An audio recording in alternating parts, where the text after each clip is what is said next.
Muy bien, jóvenes, pues en la clase del día de hoy vamos a darle continuidad a lo que está contemplado en el programa. Ustedes ya tienen el programa, ¿sí? Y de acuerdo a lo estipulado en ello, el día de hoy hablaremos acerca de las diferencias entre método y técnica. Posiblemente ustedes ya tienen noción, como lo vimos en la clase de ayer, eh, pueden tener noción de muchos términos, pero la aplicación de estos términos realmente a qué se refiere.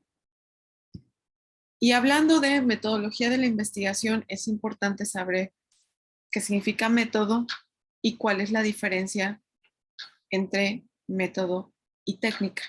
¿Ok? Bueno, vamos a empezar con la definición de técnica. Técnica se refiere a todos aquellos instrumentos y medios a través de los cuales se va a efectuar un método. Parecería trabalenguas, ¿no? Parecería, eh, caray, ya me revolví. No, estamos hablando de que son herramientas con las cuales ustedes pueden realizar un método para obtener algo, ¿sí? Solo se aplica a un solo tipo de ciencia. Ahorita vamos a ver esto de los tipos de ciencia. En cambio, un método, como su nombre lo dice, y como ustedes también pueden intuirlo. Por ejemplo, la tarea que les dejé, la número 1, el método científico. El método científico son una serie de pasos y etapas que debe cumplir una investigación. Y el método se puede aplicar a varias ciencias. El método científico se aplica a todas las ciencias. Y esto ya lo habíamos visto.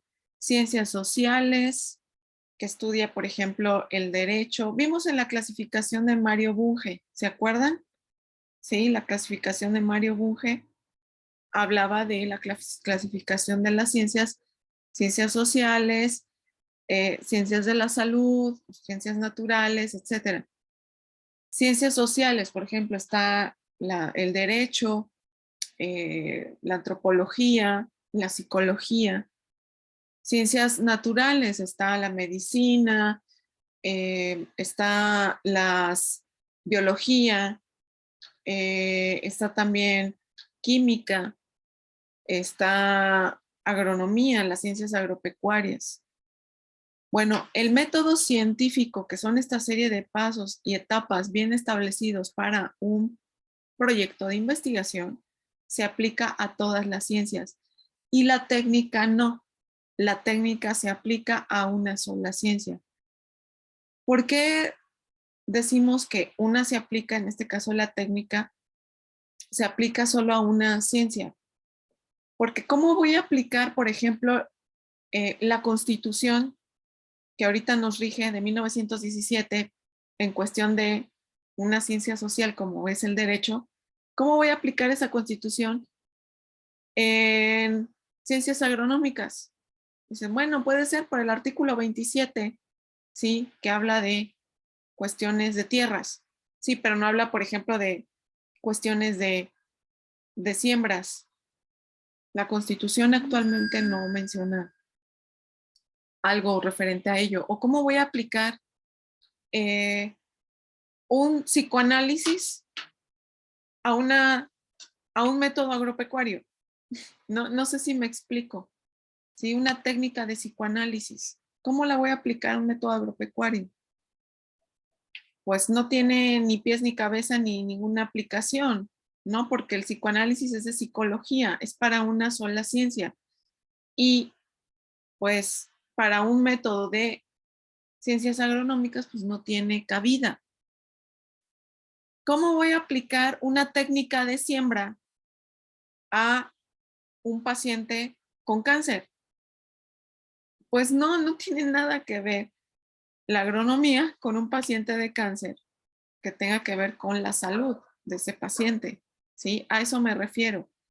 Una técnica es muy particular para una sola ciencia. O sea, no podemos mezclar, bueno, no mezclar, podemos de repente utilizar o tratar de hacer que una técnica pueda modificarse para aplicarlo a un método. ¿Sí? Por ejemplo, una técnica de informática se podría aplicar a una cuestión de, pues, un programa de diseño para agronomía, por decir algo, ¿sí? Bueno, yo estoy tratando de hacerle las adecuaciones a esa técnica informática para utilizarla y crear un software que me permita obtener resultados en agronomía, ¿sí? Por ejemplo, pero se tienen que hacer adecuaciones, no es la técnica original, ¿ok? No sé si me expliqué. Si no me expliqué, pues después me hacen saber sus dudas. Pero a todo esto, ¿qué significa la palabra método?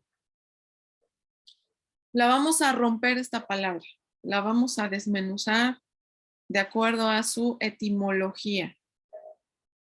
Etimológicamente viene de un vocablo griego que significa, o más bien del vocablo griego que es métodos, que significa camino para llegar a un resultado. Y también deriva del vocablo meta, que significa hacia, y odos, ¿sí? Meta más odos, que significa camino, hacia el camino o el camino hacia algo. Y en este caso el camino es encontrar el porqué, la respuesta, llegar a validar o a refutar una hipótesis, como lo vimos en la clase anterior, ¿sí? Hacerla falsable, que ya sabemos que la hipótesis debe ser falsable. Pues ahora, eso de falsable, recuerden que es poderla refutar. Ahora vamos a ver si se puede validar o no esa hipótesis a través de un método. ¿Cuál método?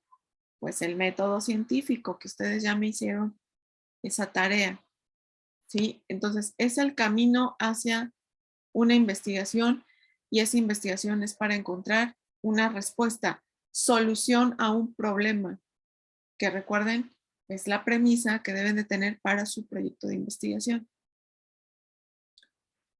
Entonces, bueno, aquí está ya lo que les comentaba, es el camino, procedimiento para lograr un objetivo, la manera ordenada, porque son pasos secuenciales de una actividad para lograr un fin, que en este caso es encontrar las respuestas o solucionar un problema, y ordenar acontecimientos para alcanzar una idea.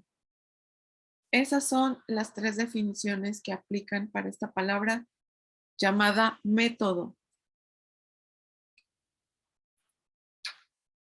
Y ya ahora sí, ¿qué es metodología de la investigación? Es la forma de ordenar y estructurar un trabajo. Si no se realiza de forma ordenada y eficaz, se va a desperdiciar tiempo, dinero, que ahí están recursos, esfuerzo o energía. Se va a desperdiciar inclusive talento, ¿sí? Talento, la capacidad de hacer ese trabajo. Entonces, necesitamos ordenar y estructurar este proyecto de investigación. ¿Para qué? Pues para evitar estas pérdidas, tiempo, dinero, esfuerzo, energía, talento. Ahora viene otro término, que es la técnica documental.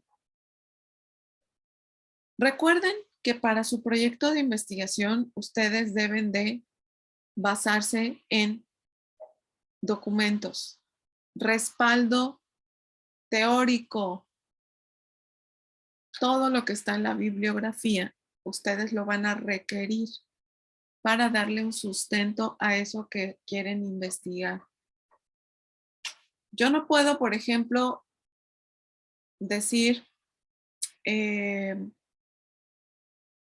dinero crece en las macetas. Esa es mi hipótesis. El dinero crece en las macetas. Bueno, ¿y qué es lo que te respalda para que pienses eso? No, pues es que yo creo y me imagino que el dinero crece en las macetas. Pues estás loca. Cualquiera me podría decir, estás loca. No hay nada hasta ahorita, ni en la literatura, ni experimentalmente comprobado, que diga que el dinero crece en las macetas. No, pero es algo que yo creo. ¿Es un conocimiento empírico? No, eso no es conocimiento empírico. Esa es una conjetura loca que no tiene ninguna validez ni ningún respaldo en la literatura. No es conocimiento empírico porque nadie ha podido cosechar dinero de una maceta. Nadie. ¿Quién? ¿No? Pues, todos seríamos ricos, todos querríamos esa semilla para estarla sembrando, perdón, tomando, haciendo cruzas para tener un billete de 500 en vez de uno de 20 pesos, por decir algo, si eso fuera real, pero no lo es. Entonces, su investigación tiene que ser real, tiene que seguir un método, una metodología de la investigación a partir del método científico y sobre todo tiene que tener un respaldo documental. ¿De dónde van a obtener ese respaldo documental? Van a recopilar información para que ustedes puedan formular sus hipótesis. Aunque aquí dice teorías, porque lo ideal es que su hipótesis pudiera llegar a convertirse en una teoría. Por eso le dejé así teorías. Ustedes tienen que darle sustento y fuerza a esa hipótesis. Si hubiera documentos que en mi ejemplo dijeran, sí, hay semillas que hacen crecer dinero, yo podría validar mi hipótesis con esa información. Aquí está un artículo que habla acerca de estas semillas que hacen crecer dinero en las macetas. Aquí hay un libro que habla de las técnicas para hacer crecer dinero en las macetas. Pero como no existe hasta ahorita ni ese artículo ni ese libro, pues solo se queda en ideas locas. Se queda en una divagancia, en algo imaginario, en algo ideal, tal vez, pero que jamás va a suceder bajo ninguna circunstancia. ¿Sí? Quien diga lo contrario, pues tendría que demostrarlo con hechos y con documentos que van a sustentar la investigación, fuentes documentales. Y ustedes ya conocen muchas, ahorita mencioné dos. Mencioné libros impresos o que también pueden ser libros digitales y artículos impresos o que también pueden ser artículos digitales, pero no es la única fuente de información y ahorita vamos a hablar de ello. Entonces vamos a tener fuentes bibliográficas que ya mencioné, pueden ser impresos, pero actualmente también ya pueden ser digitales, ¿sí? Manuscritos se les decía aquellos libros que fueron redactados hace muchos años a mano y que fueron base para los libros que ahora tenemos. De ahí se tomaron esas informaciones de esos manuscritos. Tenemos fuentes de información que se llaman iconográficas. Y ahorita vamos a hablar acerca de ellas. ¿Qué son? Bueno, tenemos dos tipos, proyectables y no proyectables. Ahorita vamos a hablar acerca de qué son. Y por último tenemos las fuentes multimedia que van de la mano con las bibliográficas, pero que ya son digitales. Y en las multimedia, por ejemplo, tenemos bases de datos en Internet, donde ustedes pueden buscar su información. Google Académico es uno de ellos. Y vamos a ver qué otras pueden ustedes utilizar. Para ello van a requerir equipos electrónicos. tablets, teléfonos, computadoras, teléfonos que sean smartphones, ¿sí? Que tengan conexión a internet y tengan capacidad, por ejemplo, para leer PDFs, descargar los archivos en PDFs. Porque teléfonos hay los que únicamente sirven para llamar, teléfonos móviles, pero que solo hacen llamadas. Bueno, esos no. Los smartphones, tablets, laptops, que así se les denomina genéricamente a las computadoras portátiles, computadoras de escritorio, ¿sí? Son lo que nos sirve para nuestra consulta multimedia, para obtener fuentes documentales de tipo multimedia. Muy bien, ¿cuáles son las impresas? Las que están, valga la redundancia, en una biblioteca. Y estas se denominan fuentes bibliográficas impresas mayores. Vamos a tener mayores y menores. Las mayores son, por ejemplo, los de referencia, en los que se incluyen básicamente diccionarios para consultar significados. Y luego tenemos las fuentes mayores de estudio, que son libros especializados de una área. Por ejemplo, aquí está uno de bioquímica. Manuales donde vienen técnicas para, por ejemplo, siembra, para cultivo celular, para cultivo de bacterias, técnicas para aislamiento de proteínas, aislamiento de ácidos nucleicos. Son manuales donde vienen técnicas. Tesis impresas. Recuerden que ahorita estamos hablando de medios impresos. Tesis impresas y artículos y revistas de investigación impresas. Todo aquello que esté en una biblioteca en forma física, impresa, ¿sí? Vamos a tenerlos que son las fuentes bibliográficas mayores de referencia y mayores de estudio. Estas han entrado en un franco desuso porque casi todo ya está en forma digital, incluyendo libros, incluyendo tesis, incluyendo manuales, incluyendo diccionarios. El diccionario de la Real Academia Española ya está disponible en internet también. Incluso artículos de investigación, pues ya están también con acceso a internet. Por eso es que están en franco desuso estas fuentes impresas. No quiere decir que ya no son útiles, claro que lo son, pero lo más actual y lo más novedoso muchas veces ya no lo imprimen, ya está en forma digital, ¿sí? Luego tenemos las fuentes bibliográficas impresas menores. También son de dos tipos, las publicaciones periódicas y las hojas sueltas. Las publicaciones periódicas son, como su nombre lo dice, periódicos impresos, aunque también ya los hay en forma digital, y revistas de divulgación como las que están aquí, que son impresas, aunque también ya las hay en digital. Y esto de hojas sueltas son trípticos, por ejemplo, trípticos informativos, infografías impresas. Esta es una infografía impresa, como las que les dejé en la tarea número 1, que es una infografía del método científico, ¿sí?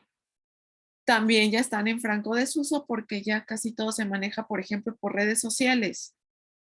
Muchas de estas hojas sueltas las podemos obtener en redes sociales ya, de forma digital, en redes sociales, en correos electrónicos, en Google, en un blog de Google, los podemos encontrar fácilmente.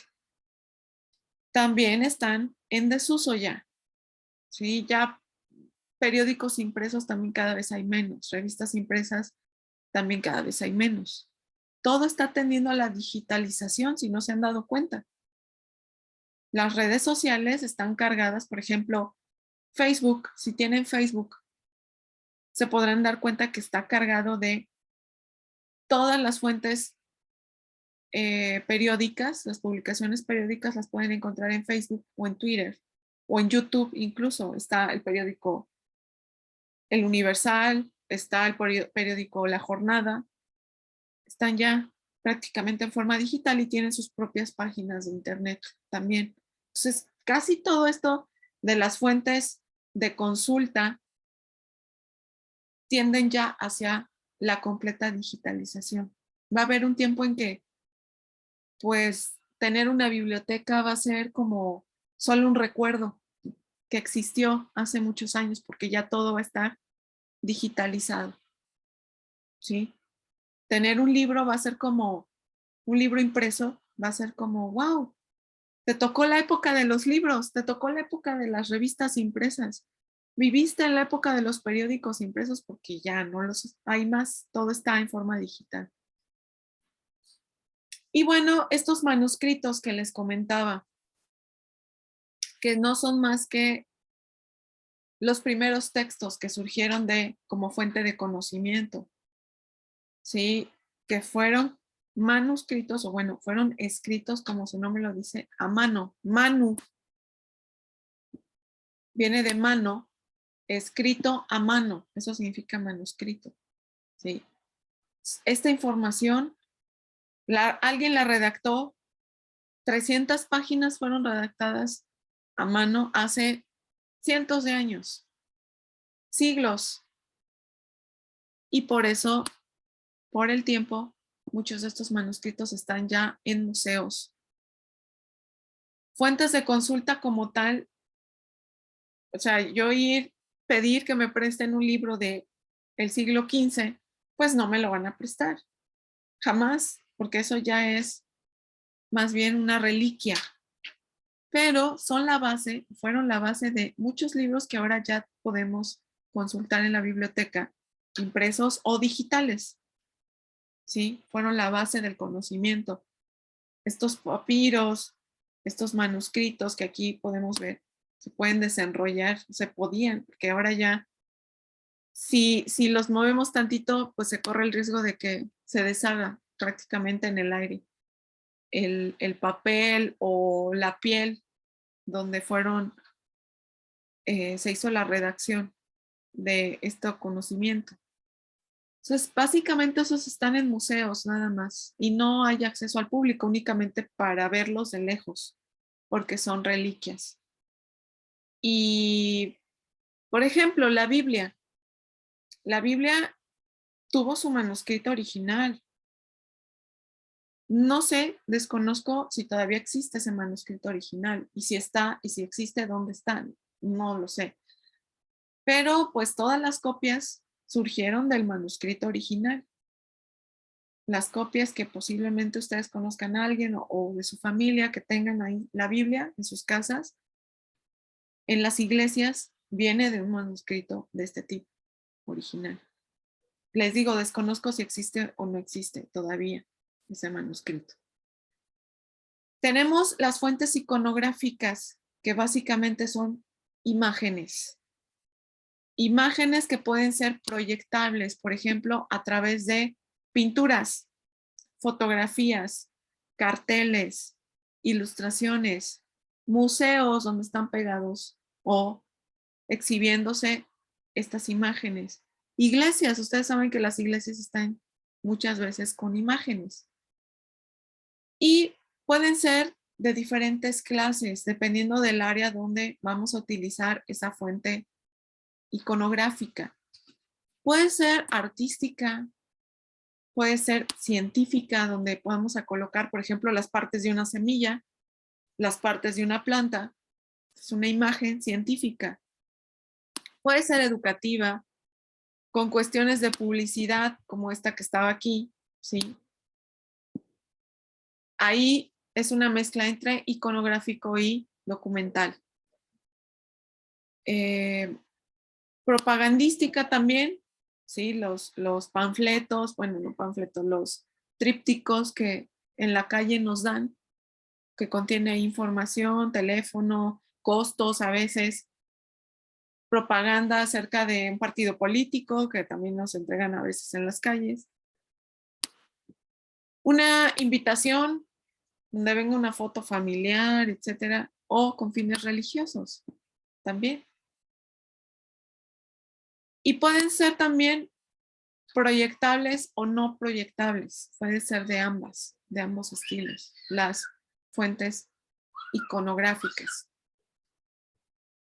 Las no proyectables, pues básicamente son aquellas que por su naturaleza, pues no las podemos, por ejemplo, poner en un documento como tal, sino que básicamente se les debe de tomar fotografía, ¿sí? No proyectable, por ejemplo, sería una estatua, un mapa impreso, una pintura a la cual no hay mucho acceso, ¿sí? Como esta de Van Gogh. Esta, pues está gigante, esta fuente, a menos que le tome una fotografía y la haga pequeña para ponerla en un documento, pues ahí sí ya se pasaría a proyectable. Pero mientras no, entonces podemos hacerlas proyectables por medio de fotografías. ¿Ok?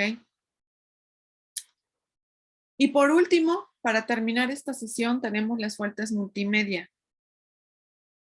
que también muchas de ellas, por ejemplo, en el caso de las fuentes multimedia en físico, también están en franco desuso, porque ya prácticamente todo tiende a estar en línea, en Internet. Entonces, fuentes multimedia físicos fueron o son aquellos que estaban la información contenida, por ejemplo, en discos compactos. Yo creo que a ustedes todavía les tocó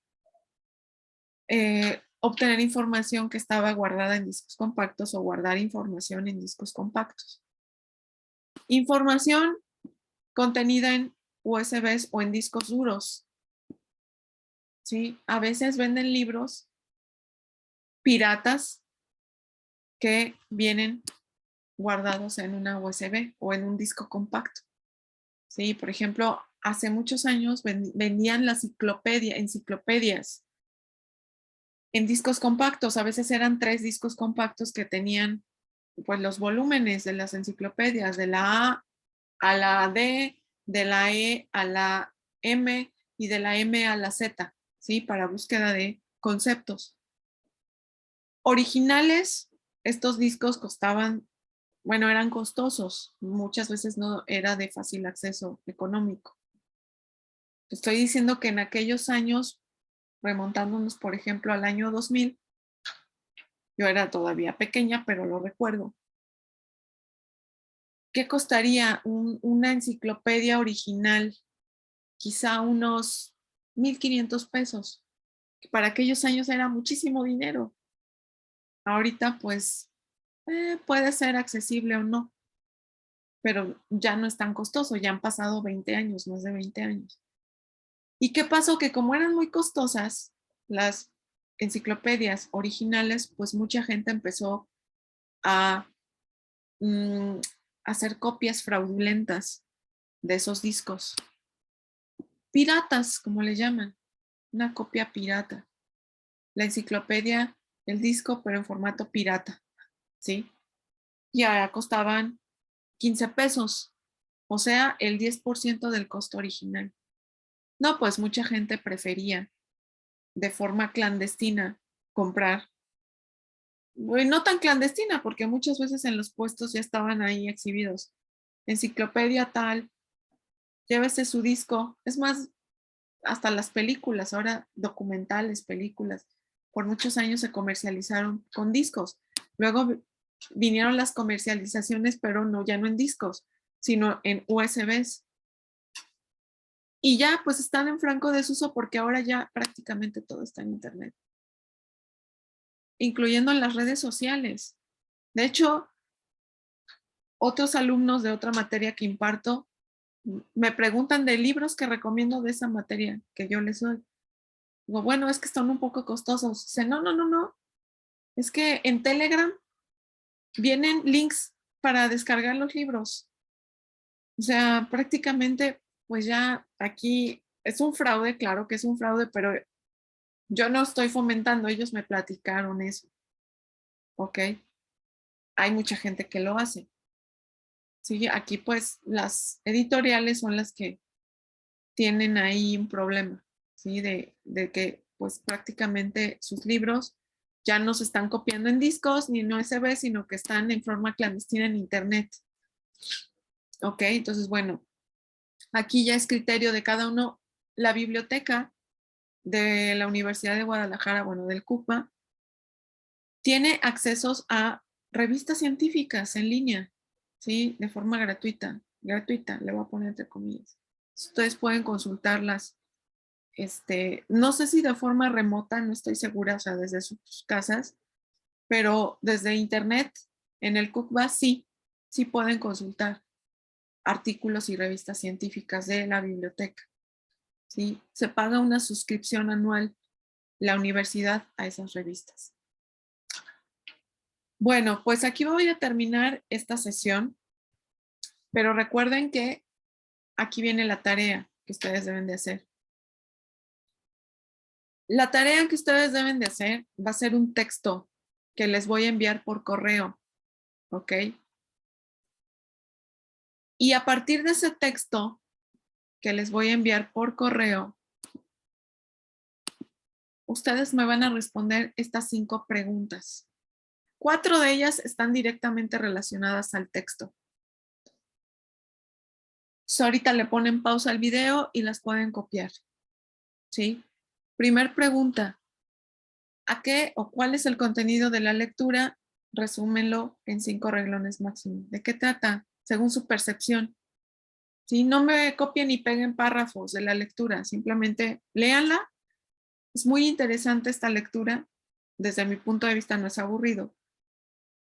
Y hagan una percepción máximo en 5 renglones. ¿De qué trata esa lectura? ¿Sí? ¿Qué papel deben tener los jóvenes en el desarrollo de la investigación en México según esa lectura? ¿Cuáles son los campos de investigación que consideran debe tener mayor prioridad en el país y por qué consideran que así debe de ser? Y la última, referente a la lectura. ¿Qué opinan sobre la caricatura que viene ahí en la lectura y la frase de la estudiante mexicana que habla ahí en el texto, expresada en el año 2007? ¿Qué opinan ahora en nuestros días, 2022 ya? ¿Seguirá aplicando o no seguirá aplicando esa frase en nuestros días? ¿O ya fue de cosa del pasado? Bueno, eso me lo van a platicar en esa respuesta. Y la quinta y última pregunta, que no tiene que ver con el texto, sino con que ustedes pongan en Google o de lo que ustedes ya están aprendiendo en su carrera, que mencionen, bueno, aquí sí tuve un error de dedo, mencionen un proyecto de investigación que hayan tenido impacto en su área, donde ustedes se están formando en agronomía, ¿sí? Algo que tuvo gran relevancia, ya sea hace, pues no sé, hace, no quiero decir siglos, hace décadas o recientemente, pero que ustedes conozcan, digo, bueno, esto fue importante, la creación de este producto, la generación de este método y lo implementó, se implementó en tal año por tal investigador o tal agrónomo, ¿sí? Posiblemente era un científico, no lo sé. Ustedes me van a dar un ejemplo, no necesitan hacerme una monografía de ese proyecto de investigación, simplemente menciónenlo y en qué consiste, por qué tuvo un impacto fuerte en la agronomía. ¿Ok? Bueno, pues con esto voy a terminar la sesión. Cuídense mucho y que tengan bonito fin de semana. Nos vemos. Hasta luego.